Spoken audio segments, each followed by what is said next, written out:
True life is not fellowship, it's discipleship, it's not living, it's life, it's not religion, it's kingdom.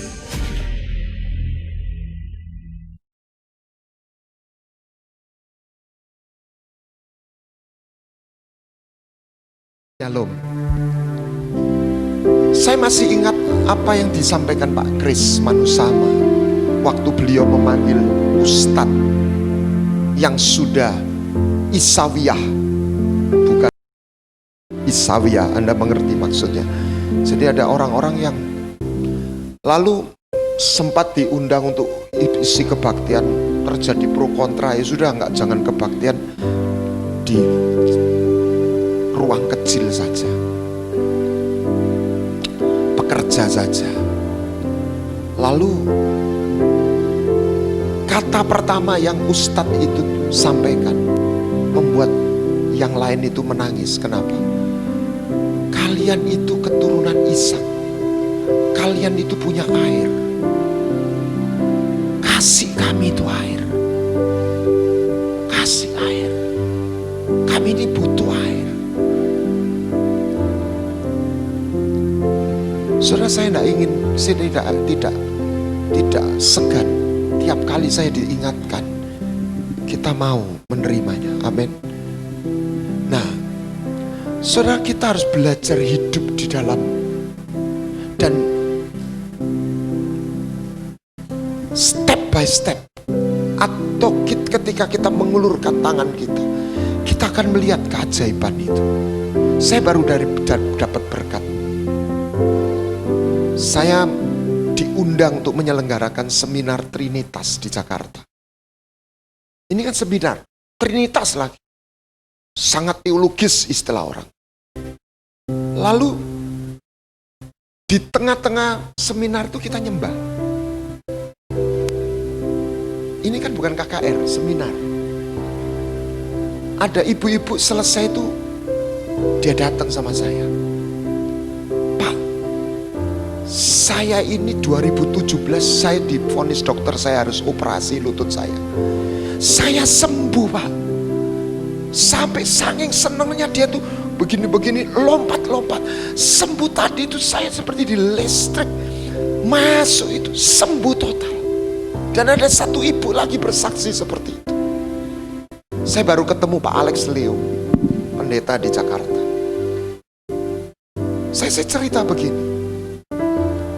Dalam proses itu, saya tidak ambil bagian apa-apa. Saya nggak bisa ngeklaim, oh saya mendoakan dan saya menyembuhkan. That's the presence of God. Reinhard Bonnke ada orang mati hidup. Anda pikir Reinhard Bonnke yang mendoakan? Saya percaya ada saatnya kita juga dipakai untuk mendoakan. Tetapi yang saya mau sampaikan, saya ingat kembali Benny Hinn waktu ketemu Tuhan. Ada satu kata yang diterjemahkan salah, tapi saya tangkap bahasa Inggrisnya, don't blow it. Artinya begini, jangan jadikan kali itu mujizat seolah-olah kita ini lebih dari orang lain, istimewa. Yang maksud saya begini, waktu saya ngomong-ngomong sama Pak Alex Leo, jadikan mujizat itu normal, sebab itu karakteristiknya Tuhan. Saya tidak, waktu nyaksikan, saya tidak ingin mengklaim, lihat saya dipakai, saya kesembuhan. Bukan. Saya ingin membawa, ini seharusnya itu normal. Amin. Itu loh Tuhan kita. Kita ini masih belum mencapai sebuah standar yang semestinya.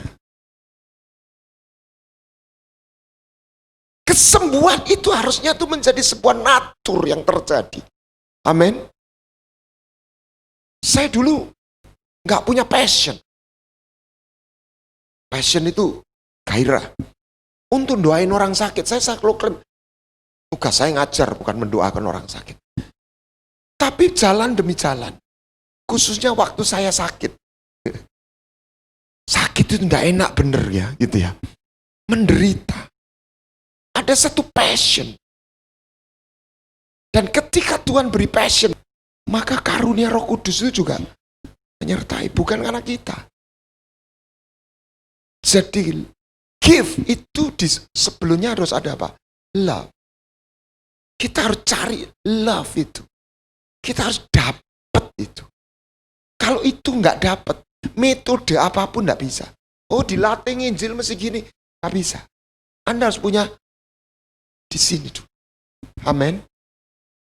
Anda harus punya lihat orang menderita, punya passion. Anda harus lihat orang sakit itu sakno. Amin. Di situ Tuhan itu mengalir. Dan kita jangan menjadikan ini, oh lihat saya dipakai. Kita harus jadikan itu corporate anointing. Corporate anointing itu apa ya? Satu pengurapan korporasi tubuh. Masa kalah sama Hollywood? Apa? Hollywood itu sudah mengeluarkan Avengers. Bukan Superman lagi. Betul. Loh, kok diam semua? Nggak pernah lihat Avengers. Itu pendekar-pendekarnya macam-macam. Punya keistimewaan macam-macam. Tapi mereka bersatu. Amin. Melawan musuh. Dan tidak ada satu pun ingin, oh saya yang nomor satu. Tak. Amin. Enggak ada satu, saya lebih hebat dari yang lain. Dan saya suka sekali dengan spirit dari Pak Alex Leo. Dia gereja gembala 3.000, 4.000 jemaat. Tapi hatinya benar-benar seperti anak kecil. Kalau dia dengar khotbah tertemplak, maju dia yang outer call, dia maju dulu. Kita didoakan. Saya pikir itu benar. Tiap kali kita butuh bertobat. Amin. Kita minta kasih. Dan kita mulai ngalirkan. Misalnya Tuhan kasih saya hati Bapa. Karena saya pernah ngalami problem dengan papa saya. Saudara, ini bukan membedakan sekolah. Kalau kita ini ke sekolah yang orang-orang cukup berada, itu lebih angel. Ya. Jadi ngomong itu, kita khotbah sekali gitu, ngomongnya sudah rame. Tapi kalau Anda ke sekolah-sekolah yang negeri, mereka teraniaya. Kita akan lihat di mana ada kegelapan, di mana ada penderitaan. Di situ Injil itu menjadi tempat yang subur. Makanya dia disebut I am that I am. Artinya bukan begini. Buat orang miskin, dia jadi Jehovah Rabbah. Tapi bukan Injil itu berarti berita kemakmuran. Sebenarnya Injil itu berita kasih. Buat orang kesepian, dia itu Jehovah Shalom. Buat orang yang tidak berbapa, dia seorang bapa. Dia bisa jadi apa saja. Buat orang sakit, dia kesembuhan. Tapi Injil bukan kesembuhan. Hakikat Injil adalah berita kerajaan yang membawa keselamatan. Amin. Tiada yang dapat pisahkan ku dari terangnya kasih-Mu. Yang kita nggak sadari, orang melihat the presence of God. Dunia nggak punya, agama nggak punya. Itu seperti air, seperti roti buat makanan jiwa manusia.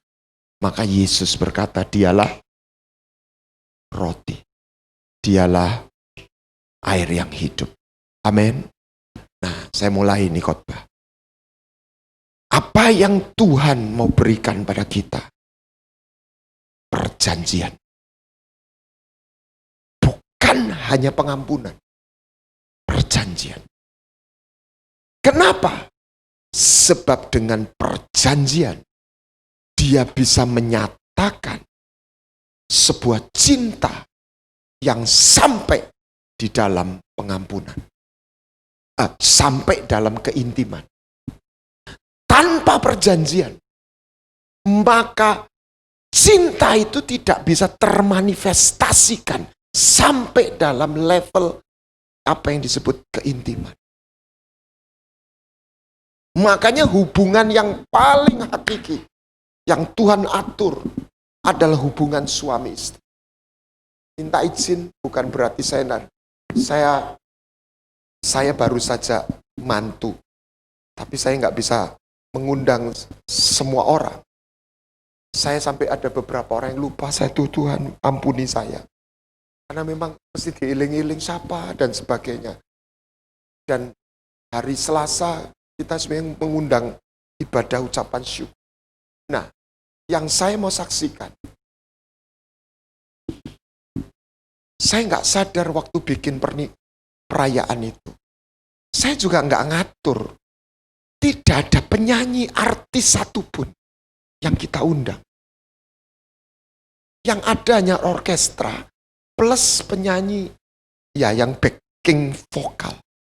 Lalu ada satu anak gereja kan amatiran sharing.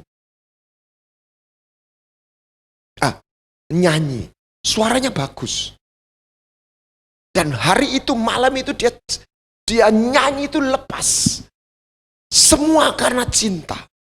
Dan dia saksi di terakhir itu karena Yesus, gitu kalimatnya.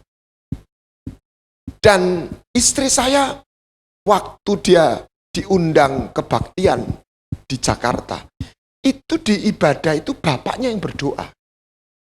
Terus dia bilang, "Kok kamu yang doa?"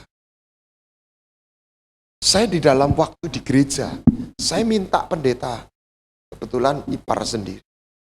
Setelah ditumpangi tangan, saya mau menumpangkan tangan. Karena apa? Karena Tuhan memberikan perjanjian kepada saya. Dan saya mau melepas kepada generasi. Dan kebetulan anak saya itu namanya Ishak. Jadi saya Abrahamnya. Saya angkatan pertama. Saya memang buah sulung dari keluarga saya. Dan saya terus mengyang-yang pada kata perjanjian.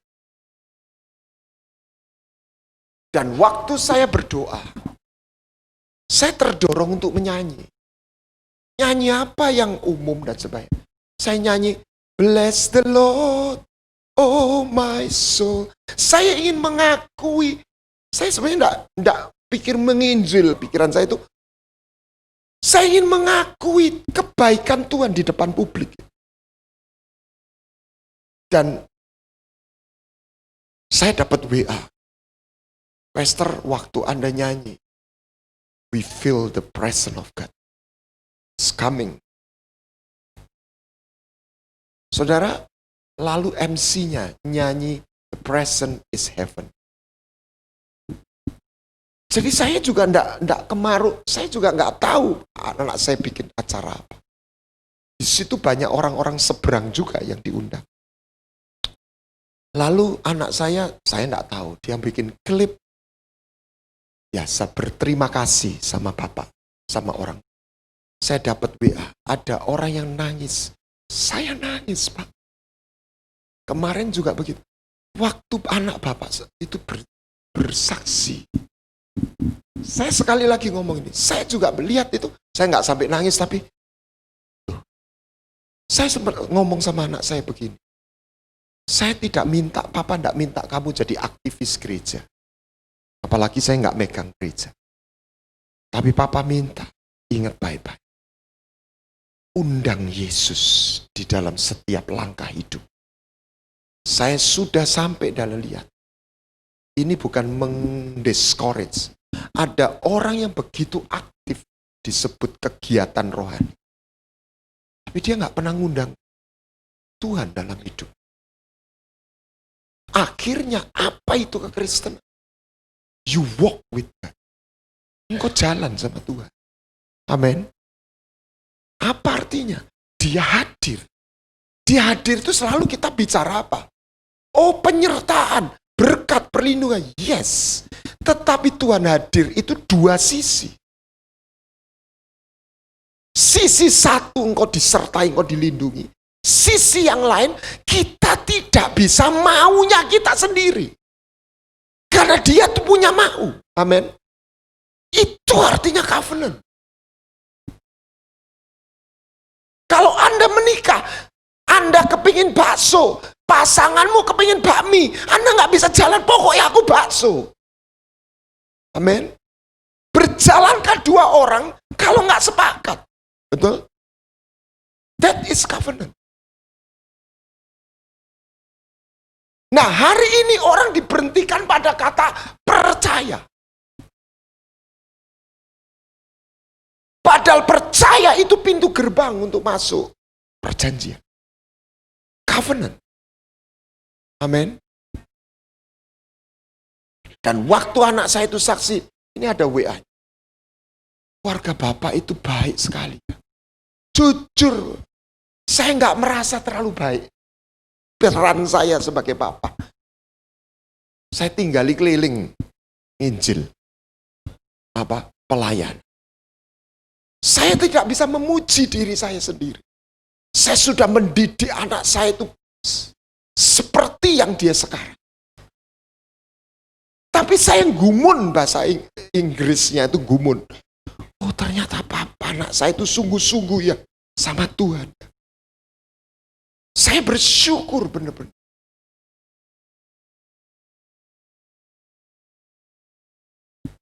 Dan kemarin ada khotbah. Apa tujuannya pernikahan?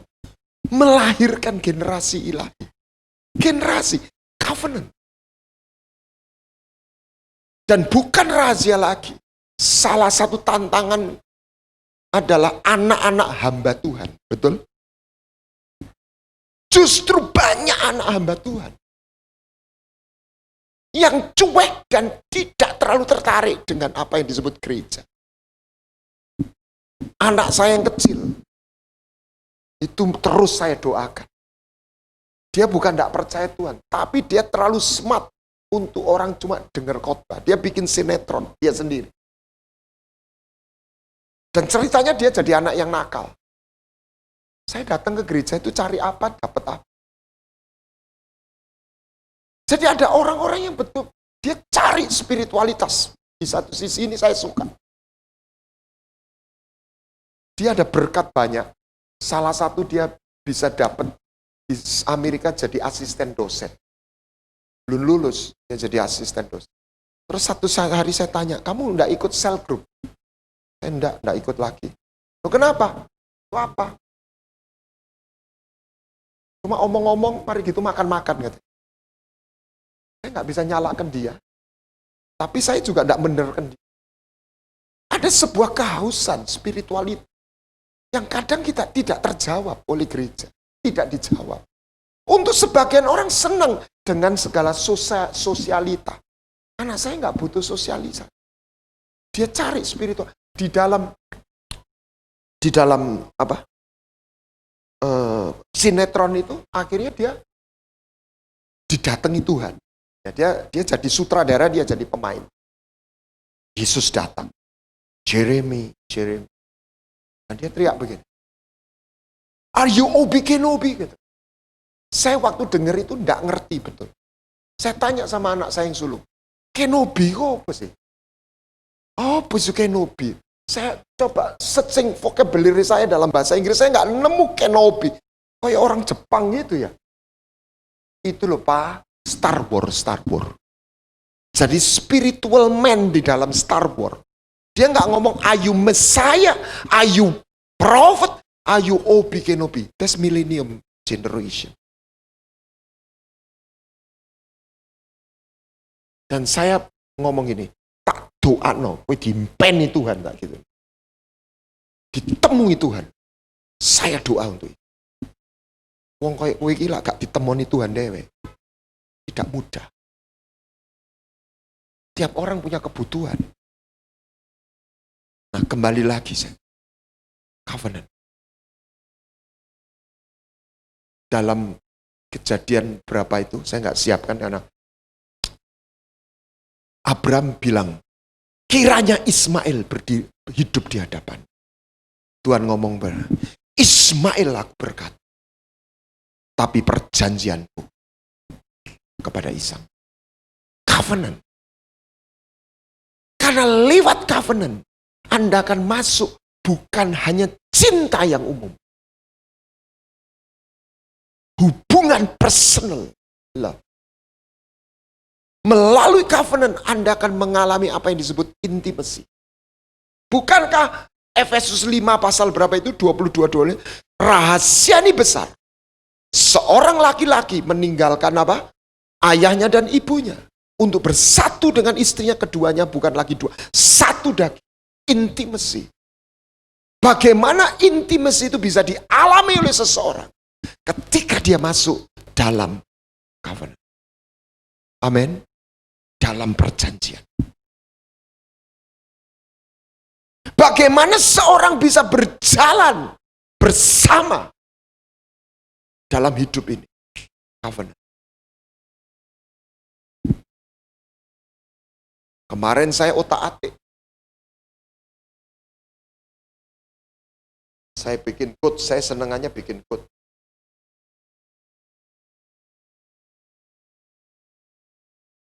Marriage is not merely about love in your heart to your wife or your husband.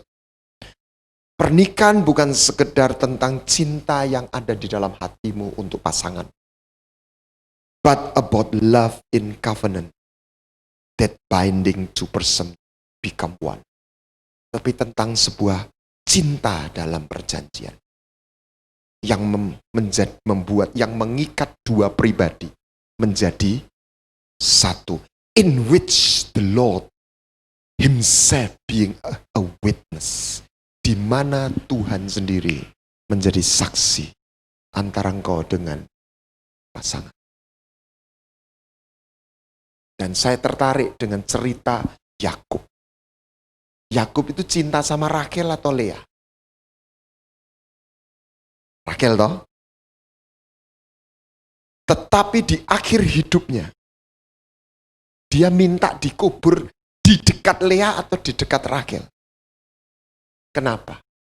Dan dia berkata, di sana dikuburkan Abraham dengan Sarah, Ishak dengan Ribka, dan kuburkan aku dengan Lea. Anda bisa nangkep nggak? Jadi dia di akhir hidupnya, dia mengakui siapa istrinya. Lea. Kalau awalnya siapa yang dia lebih cinta? Perasaan. Saya buat istilah, perjanjian itu lebih kuat dari perasaan. Yang masih CLBK bertobat.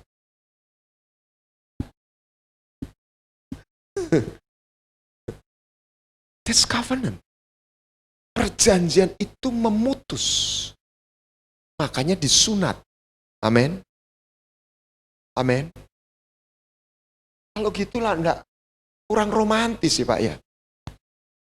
Tapi itu menggambarkan cintanya Tuhan sama kita. Sebab kalau Tuhan itu mencintai kita, tunggu saat romantis. Hilang, mati semua kita. Loh, betul nggak? Bayangin waktu kita nggak taat. Waktu kita nggak karu-karuan. Sudah dicerai kita sama Tuhan. Sudah dibuang. Anak yang hilang.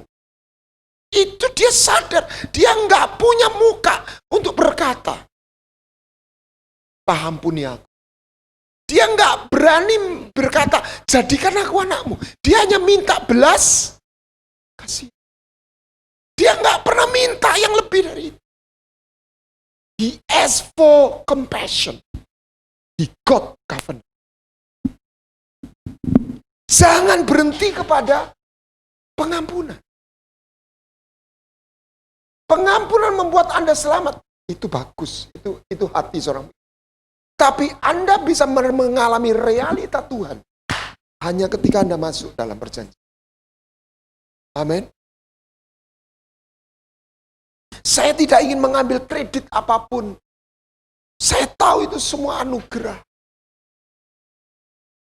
Ketika anak saya bersaksi, saya sungguh berkata, Tuhan, engkau lahirkan generasi yang menyembah. Saya pegang, kau berikan perjanjian itu kepadaku. And I am the first generation in my family to be a believer. Saya generasi pertama dan saya berkata tidak boleh berhenti dalam satu generasi. Itu harus terus berlanjut. Amin. Penuhi bumi. Sampai ada istilah orang Kristen, salah satu pak, jangan KB. Yang seberang punya anak banyak, masa kita anaknya sedikit? Wah, saya nggak bisa jawab. Kita harus juga punya anak banyak. Saya pikir ada benernya juga ya. Untuk memenuhi bumi dengan generasi angkatan yang menyembah Tuhan. Hari ini, bukan hari ini, Tuhan selalu ingatkan yang palsu dengan yang asli. Mulai dari gandum ilalang, kambing dengan domba. Bahkan saya melihat dua pohon. Pohon kehidupan dan pohon pengetahuan, baik dan jahat. Itu tiruan. Buat saya agama itu tiruan dari kopi. Bukan substansi.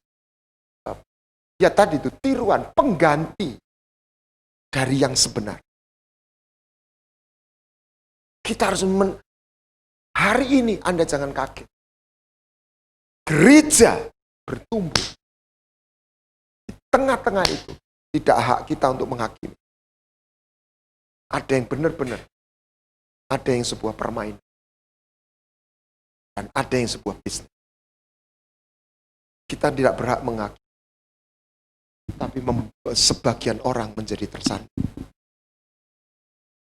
Mari kita temukan Yesus yang sebenarnya. Amin. Di dalam hidup kita. Dan itu ajaib. Jadi perjanjian membuat kita satu masuk di dalam sebuah keintiman. Perjanjian membuat you walk. Engkau jalan. Apa artinya engkau jalan? Engkau mengalami hadirat Tuhan. Dalam hidup. Kalau engkau mengalami kehadirannya, engkau juga akan lihat tangannya tersedia ketika engkau minta tolong. Amin.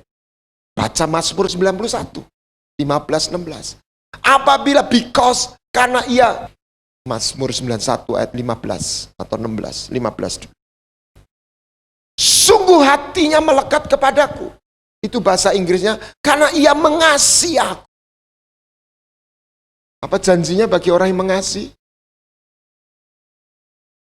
Nah, bentar.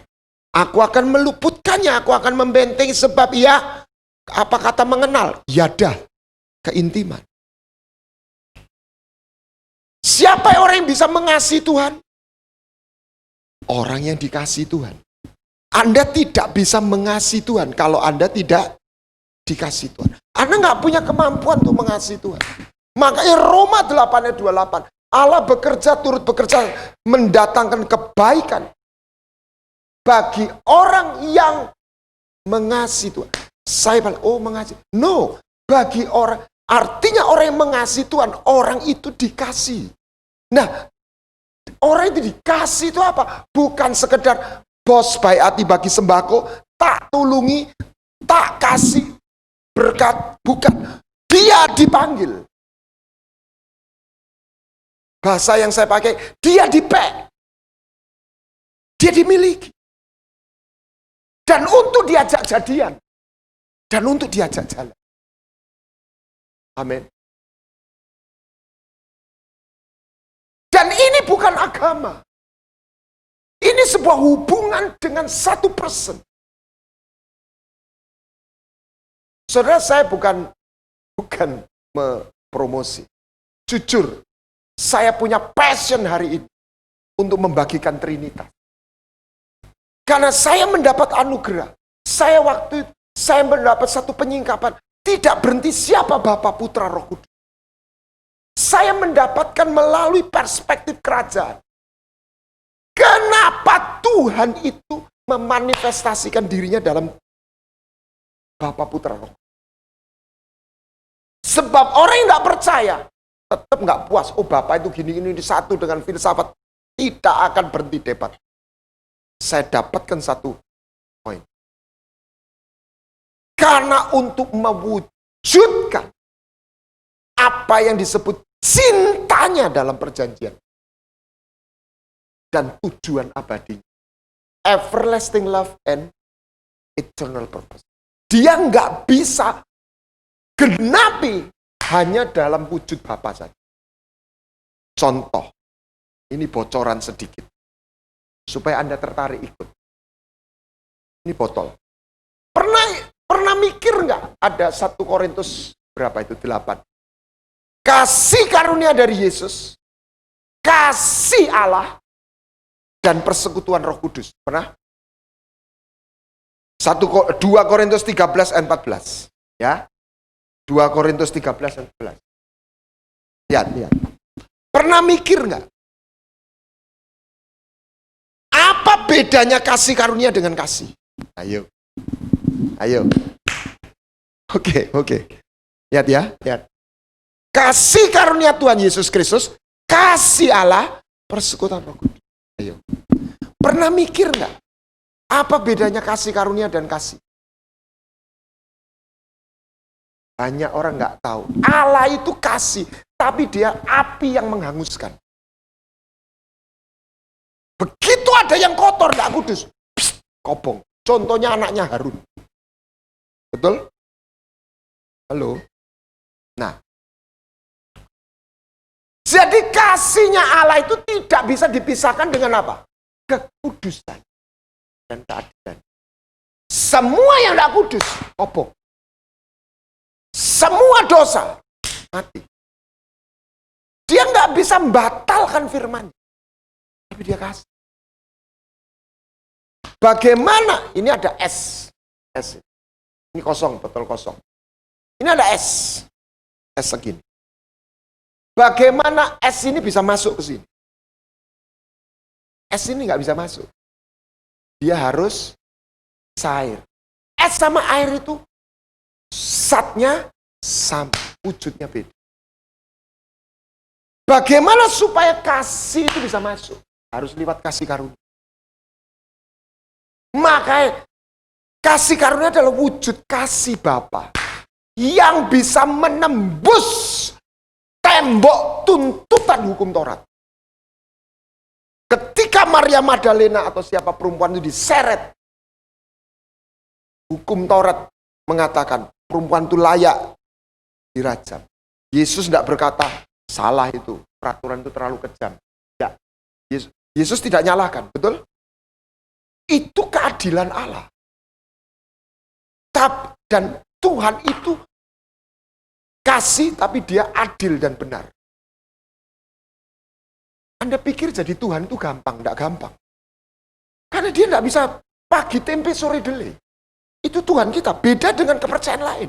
Karena dia maha kuasa, dia boleh apapun dia boleh. Tuhan nggak bisa. Bagaimana supaya kasih itu bisa menembus sekalipun orang itu melanggar? Itu harus bentuk kasih karunia. Kenapa Yesus bisa membawa kasih karunia? Karena dia mati untuk mengenapi tuntutan hukum Taurat. Sehingga kasih itu masuk. Jadi Allah harus dalam wujud jadi korban itu. Kalau enggak, cinta itu enggak masuk. Amin. Perjanjian itu enggak terjadi. Karena tanpa darah tidak ada covenant. Kembali lagi topik semula. Lewat perjanjian, Anda akan masuk dalam keintiman. Lewat perjanjian, Anda akan dipanggil bahwa untuk masuk dalam berjalan sama Tuhan. Dengan perjanjian, Anda akan menerima status. Anda akan menerima otoritas sebagai anak kerajaan. Sehingga Anda bukan hanya orang selamat saja. Anda punya otoritas. Amin. Nah, ini yang saya bahas nanti. lebih lanjut.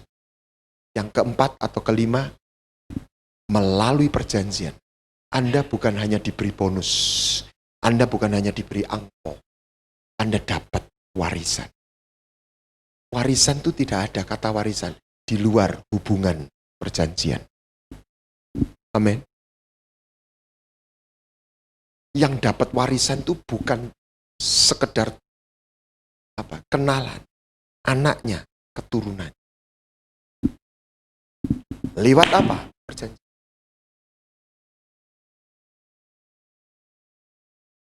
Bagaimana dia bisa memberikan kerajaan kepada kita? Anda harus masuk dalam perjanjian. Lupa, kan saya sudah. Sudah, tapi belum. Kenapa? Karena Tuhan itu memberikan janji, tapi Tuhan juga punya kualifikasi. Ketika Tuhan membawa keluar bangsa Israel dari Mesir, Tuhan janji, sudah disediakan enggak tanah perjanjian? Sudah atau akan? Sudah. Dalam realitanya, orang Israel masuk enggak? Tidak. Apakah Tuhan ingkar janji? Tidak. Apa kata kuncinya? They are not qualified. Mereka tidak qualified untuk masuk. Apa mereka selamat secara pengampunan? Iya. Jadi saya sampai kesimpulan, Anda dan saya tidak hanya ditarget untuk menerima pengampunan. Anda dan saya itu dipanggil, ditarget untuk menerima warisan. Kalau Anda menerima pengampunan, Anda dan saya nggak perlu berbuat apa-apa. Anda nggak perlu punya kualifikasi apa-apa. Amin. Tapi untuk terima warisan, memang itu tersedia bukan karena jasa kita, tapi Anda harus qualified. Oh, Anda harus do something, do other thing. No. Bagaimana warisan itu diterima? Saya sudah pernah bagikan. Bagaimana seorang Christina Onassis, anaknya Christina Onassis. Waktu Christina Onassis mati, sama suaminya udah cerai, dia mati. Anaknya masih umur 7 tahun. Siapa pewarisnya? Satu-satunya anaknya. Siapa namanya? Saya lupa. Ada Onassis. Siapa pewarisnya? Anak perempuan satu-satunya. Apakah dia langsung terima? Tidak. Kenapa? Dia masih 7 tahun. Baca Galat. Selama belum akil balik, maka sekalipun kita ahli waris, kita tidak lebih dari. Jadi apa hadiah apa yang kita bisa berikan kepada Tuhan? Apa? Kedewasaan. Salah satu. Anda ditunggu dewasa. Sebab ini cinta yang menunggu anaknya dek. Supaya apa? Supaya bisa diwarisi. Begitu anaknya Christina Onassis umur 17 atau 18, maka semua deposito, semua aset itu di freeze yang tadinya tersegel oleh negara. Itu cair, dia bisa datang kepada bank dan berkata, cairkan, pindahkan ke akun pribadi saya. Itu dan. Amin. Saya mau dewasa untuk terima warisan. Dewasa tidak otomatis. Lewat sebuah proses. Nah, saya mendekati dalam topik yang saya mau. Pernah ke taman safari? Pernah gendong anaknya macan? Ada yang pernah? Nggak masalah kan? Biar macan, tapi bayi. Oh lucu nih. Nggak apa-apa, bayi. Oke? Anaknya macan itu bisa dimakan sama anjing, bisa dibunuh sama anjing. Kenapa? Bayi, katakan bayi. Lah macannya gede. Ada enggak macan dimakan anjing? Tidak ada. Macan makan anjing. Kenapa Anda berani gendong anaknya macan? Yo bayi. Lah gede. Antar dulu. Kapan natur sebuah makhluk itu termanifestasi ketika dia dewasa. Kapan manifestasi kita anak Allah itu keluar? Kalau Anda akil balik. Kalau enggak, Kristen gak Kristen, kok podo wae yo. Amin. Makin gede, makin mulai kelihatan. Saya enggak ngomong soal agama. Anda dan saya ditunggu dewasa. Supaya Anda dan saya bisa diwarisi. Amin. Supaya dia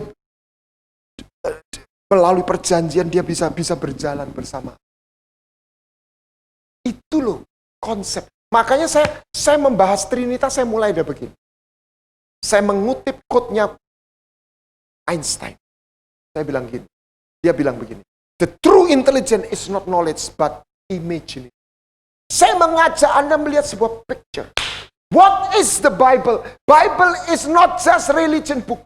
Alkitab bukan sekedar buku agama. It's a love story.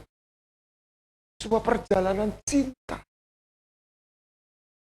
Dan Alkitab adalah cerita tentang kerajaan sorga. Di mana raja punya agenda. Raja punya mimpi. Amin. Di mana sorga dan bumi itu ketemu. About his love and his purpose. About the king and his kingdom. Dan cintanya bukan cinta biasa. Cinta dalam perjanjian. Cinta yang kekal. Nggak pernah berhenti. Gairahnya atas umatnya. Ini yang membuat saya juga GR. Kenapa? Kadang-kadang kita ini sudah pegel, sudah moh, jahat. Sebagian orang yang kecewa sama gereja, saya bilang, tunggu dulu. Lihat cintanya Tuhan. Anda pikir gereja bikin salah segitu? Lihat kesalahannya Israel. Sopo sing mateni Tuhan Yesus? Israel, orang Yahudi. Mereka bukan cuma berontak, mereka main dukun loh. Bikin lembu emas. Dewa-dewanya Mesir itu diambil sama mereka. Betul? Tuhan berhenti mencintai mereka enggak?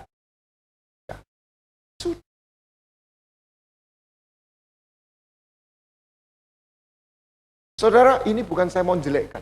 Saya bertobat. Saya hari ini tetap menghormati almarhum Bapak Rohani. Bapak Rohani saya ke Amerika, pulang, gerejanya dijual. Saya setahun jadi orang Kristen, gereja yang saya tempat tinggal itu dijual. Tapi tuh terus kita keliling dari rumah ke rumah. Nggak ada nama besar, nggak ada pendeta hebat. Secara jasmani saya ini yatim rohani. Tapi secara roh saya dimuridkan. Dari mana Pak belajar? Online. Saya bikin online sendiri.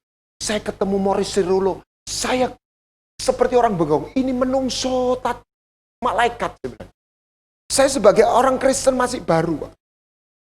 Tapi sampai hari ini urapannya beliau itu terimpartasi. Saya dengarkan Benny Hinn nyanyi. Waktu itu zaman masih kaset. Ada ping 50, rewind lagi. Mungkin yang generasi baru nggak ngerti itu apa.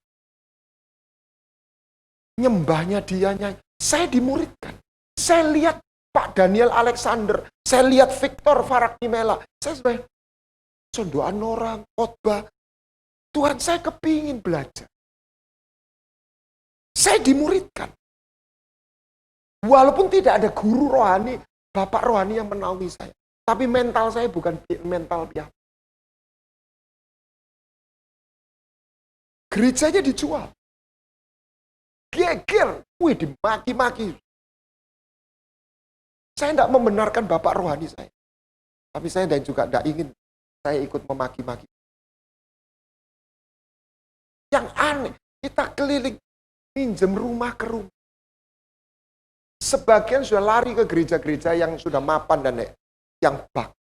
Dengan pendetanya, gembala. Saya tidak katakan itu salah. Tapi jujur, waktu lewat. Saya melihat, justru yang melewati padang gurun itu apinya masih. 5 jawatan itu melengkapi, tetapi bukan menentukan. Amin. Akhirnya adalah engkau dan Tuhan. Bukan kita tidak butuh hamba Tuhan.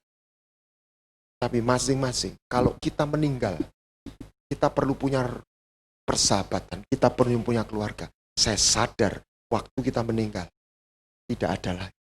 Kita sama Tuhan aja. Amin. Pastikan kita dikenal dan dikenal.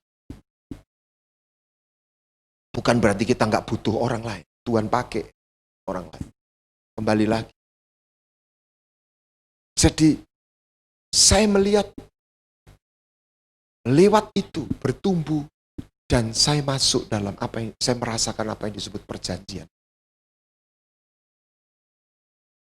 Dia bukan ingin hanya untuk memberkati, tapi menyatakan perjanjian. Sebab lewat itu kasihnya dan tujuan abadinya terwujud. Lewat Trinitas baru terwujud. Bagaimana Tuhan bisa kau rasakan? 3 tahun itu yang dikhotbahkan Maurice Cerullo. Murid-murid bersama Tuhan Yesus.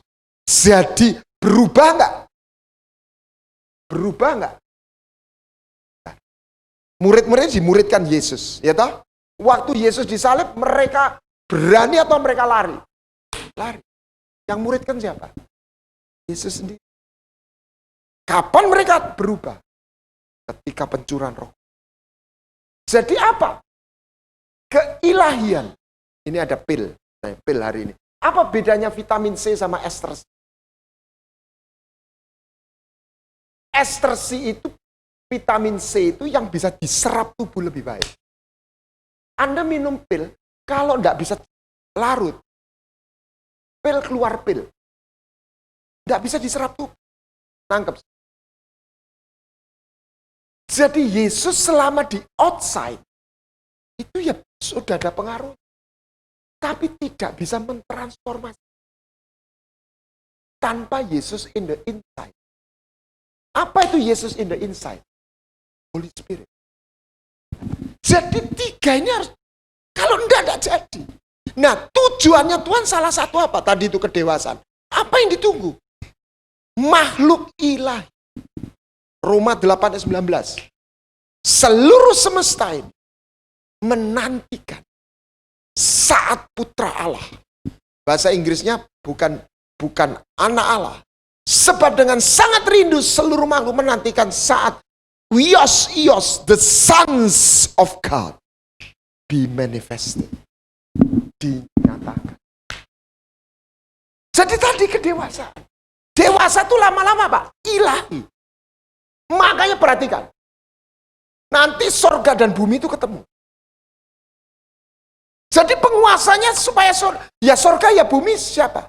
Harus anak manusia yang dari sorga. Makanya Yesus, Tuhan Allah itu harus jadi berinkarnasi. Terus penghuninya siapa? Ya sorga ya bumi. Jadi harus tubuh jasmani tapi ilahi. Makanya orang Kristen tidak hanya berhenti mati masuk sorga, menunggu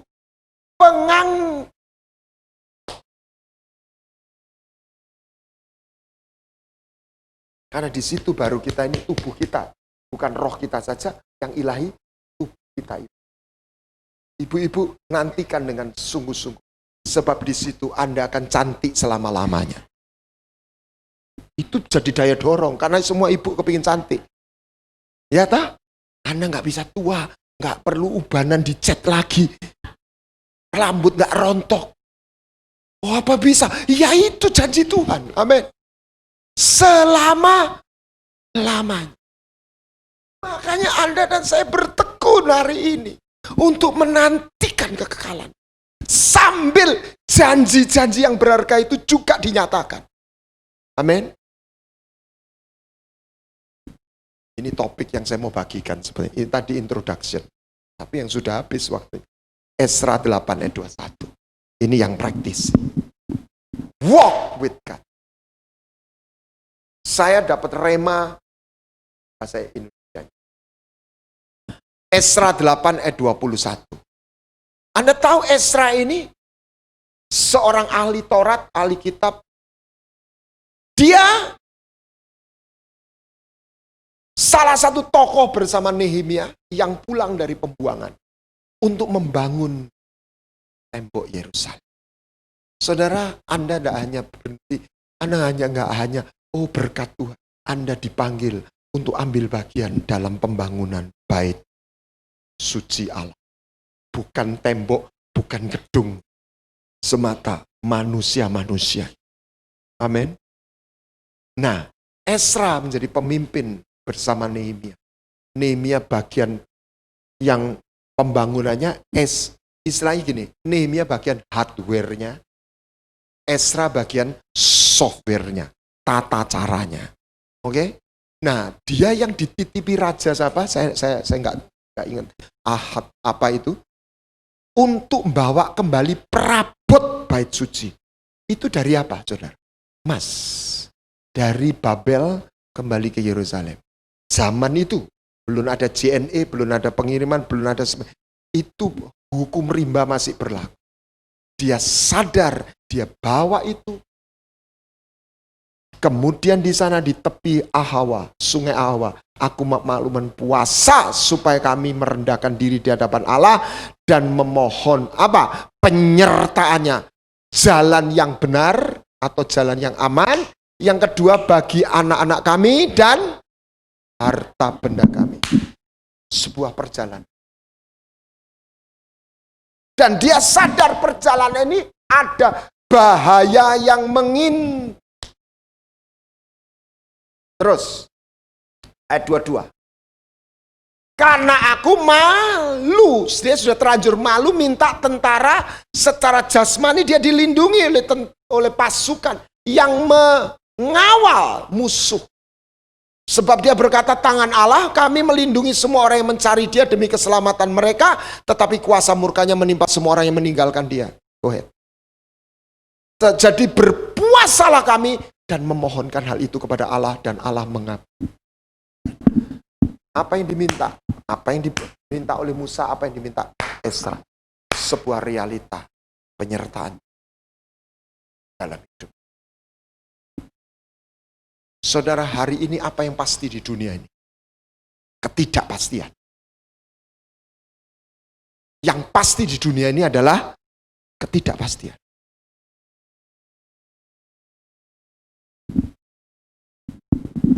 Jadi apa yang pasti? Pastikan kesetiaan Allah itu terjadi di dalam hidup. Apa yang diminta Ezra? Penyertaan Tuhan. Untuk apa? 3 poin. 1. Di jalan yang benar. Di jalan yang aman. Firman Tuhan saya nggak siapin. Ada orang yang mengira jalan itu jalan yang kehidupan. Tetapi di ujungnya kematian. Anda harus berdoa. Saya mau cerita anak saya. Ini bukan untuk membanggakan atau apa. Tapi netral aja. Saudara, Anda boleh percaya nggak? Anak saya pacaran itu ya sekali. Dia itu nggak pernah pacaran. Saya tuh camek gumun. Kowe iki kok alim tenan yo. Dan dia kan sudah sepan. Dia itu begitu setia. Saya tuh sampai khawatir. Iki lah kena wedok sebel, saudara. Waduh. Cilaka ini.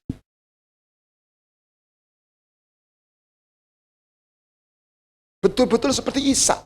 Hari ini di viral di YouTube tuh kan ada geger. Soalnya cucunya khotbah. Isa itu idiot gitu. Kalau enggak idiot enggak mungkin dibeleh menengai gitu. Enggak lah.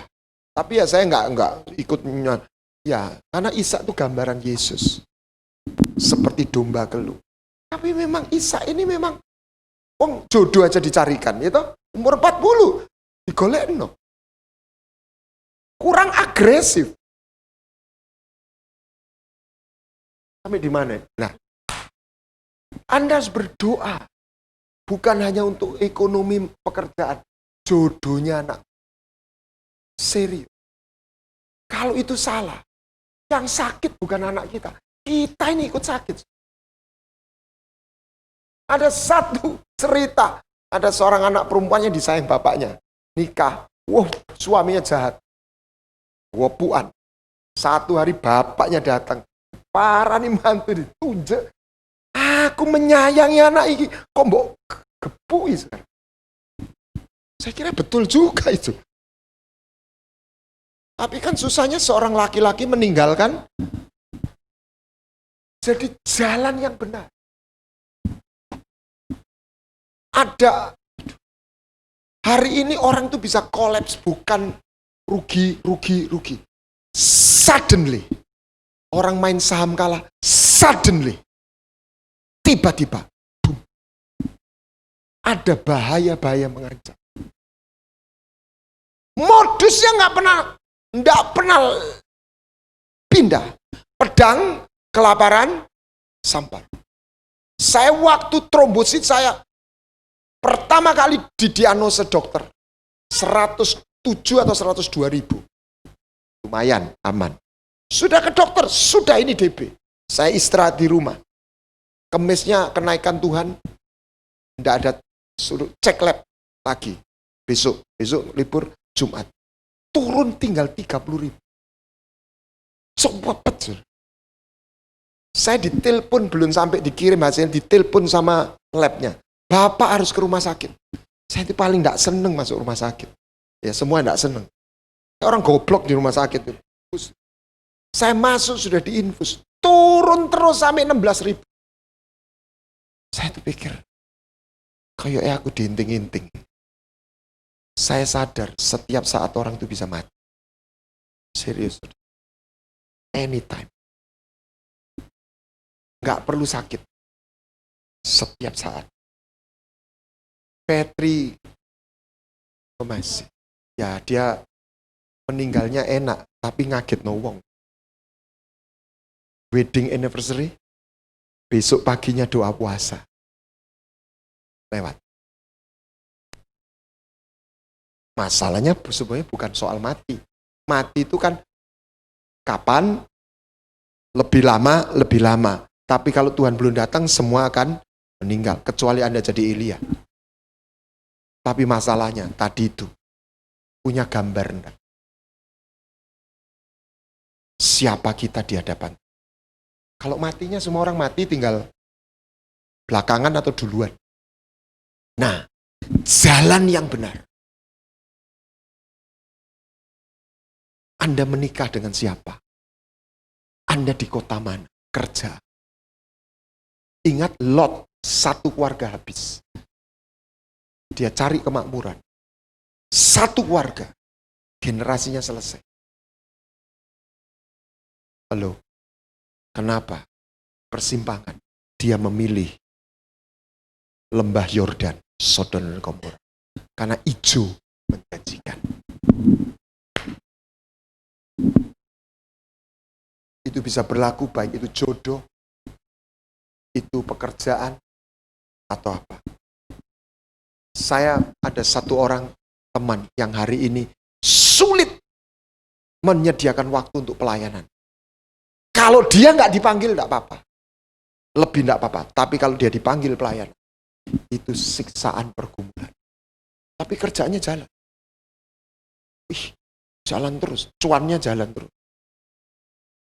Saya bilang kamu mesti minta benar. Kamu mesti nangis minta jalan untuk bisa punya waktu untuk melayani Tuhan. Tunjukkan jalan yang benar. Yang kedua, anak-anak kami. Hari ini ancaman mulai dari dosa seksual.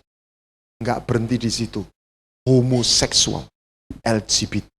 Jadi yang berdoa puasa bukan cuma yang punya anak perempuan tok. Termasuk anak laki. Ancaman predator.